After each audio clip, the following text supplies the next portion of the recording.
আসসালামু আলাইকুম আরহামতুল্লাহ।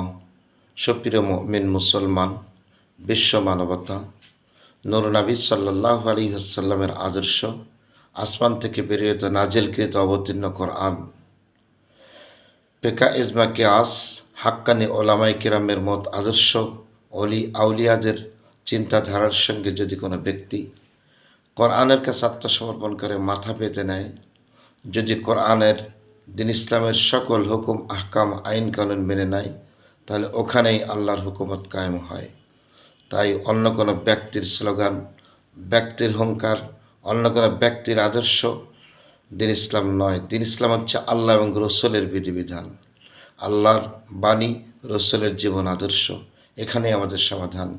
তাই সকল জাতি, ধর্ম, বর্ণ, ছোট বড়, ধনী গরিব, অধীন স্বাধীন সকলকে এক করে, মোহাব্বত করে, সম্মান বুঝে দিয়ে, শ্রদ্ধা করে, স্নেহ তুলে ধরে আমরা যদি জীবনযাপন করতে পারি, তাহলে পারস্পরিক একে অন্যকে অনুসরণ অনুকরণের মধ্য দিয়ে, আল্লাহ রসুলের ইত্তেবার মধ্য দিয়ে আমরা ইসলামী হুকুমত কায়েম করে জীবনযাপন করে ধন্য হতে পারবো। জীবনটা আমাদের সার্থক হবে, আমরাই হব জান্নাতের বাসিন্দা। আল্লাহ যেন আমাদের সকলকে কবুল করেন, আমিন। আমা তাওফিকে ইল্লা বিল্লাহ। আসসালামু আলাইকুম ওয়া রাহমাতুল্লাহ।